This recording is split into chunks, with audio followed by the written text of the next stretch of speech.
हाँ हाँ बेटी, हम लोग तुम्हारे दुश्मन तो नहीं है। किसी अच्छे लड़के से ही तुम्हारी शादी करवाएंगे ना। आखिर तू हमारी इकलौती बेटी है। अच्छा ठीक है माँ, अब ज्यादा भावुकतापूर्ण शब्दों का इस्तेमाल ना करो। मैं चलने के लिए तैयार हूँ। चलो फिर, बिना देर के हम सब चलते हैं। सभी बाला के घर पहुंचते हैं। अरे क्या बात है बहन जी, अभी तक आपका बेटा नहीं आया? जी बस आता ही होगा। तभी वहाँ बाला आता है। लो जी, आ गया मेरा बेटा। ये लोग तुझे देखने आए हैं और ये इनकी बेटी नम्रता है। बाला के सर पर बिल्कुल बाल नहीं होते। ये देख नम्रता और उसके परिवार वालों की आंखें फटी की फटी रह जाती है। ये तो टकला है। हे भगवान, माँ पिताजी, आप दोनों एक टकले से मेरी शादी करवाने वाले थे। अरे ये तो पूरा उजड़ा चमन है। देखो बेटी, इस तरह किसी का मजाक उड़ाना गलत है। किसी के बारे में इस तरह की बातें नहीं करते। बालों का क्या है, वो तो आते जाते रहते हैं। लड़का टकला है तो क्या हुआ, इंजीनियर है, अच्छा खासा कमाता है। आप चुप रहिए जी।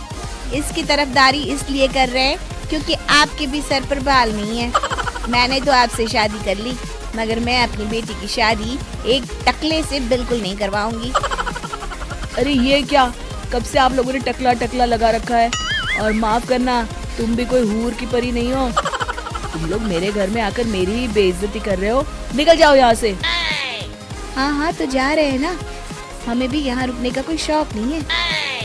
नम्रता और उसके परिवार वाले उठकर वहाँ से जाने लगते हैं। तभी नम्रता का छोटा भाई जाते जाते कहता है, टकला, तेरा बाप टकला। और इस तरह बाला का रिश्ता टूट जाता है।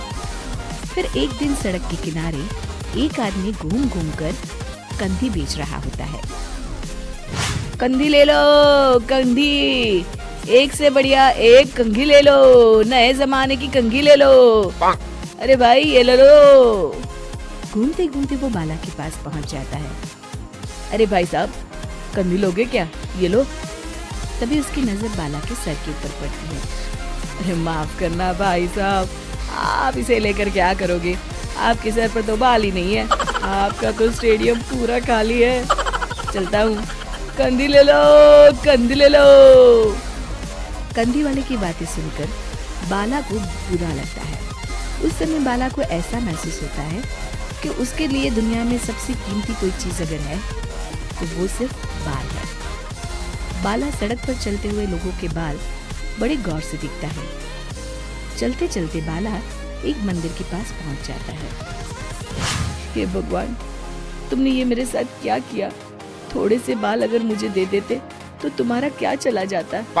सारी दुनिया मेरा मजाक उड़ाती है।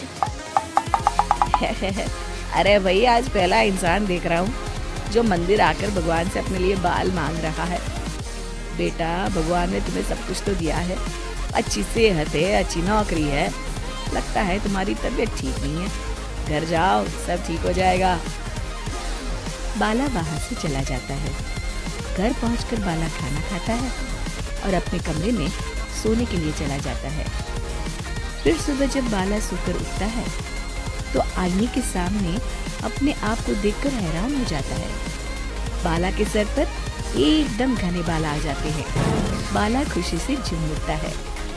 अरे ये तो चमत्कार हो गया, मेरे सर पर बाल आ गए। लेकिन ये हुआ कैसे? दोस्तों, अगर आप इस कहानी का दूसरा भाग देखना चाहते हैं तो हमें कमेंट करके जरूर बताएं।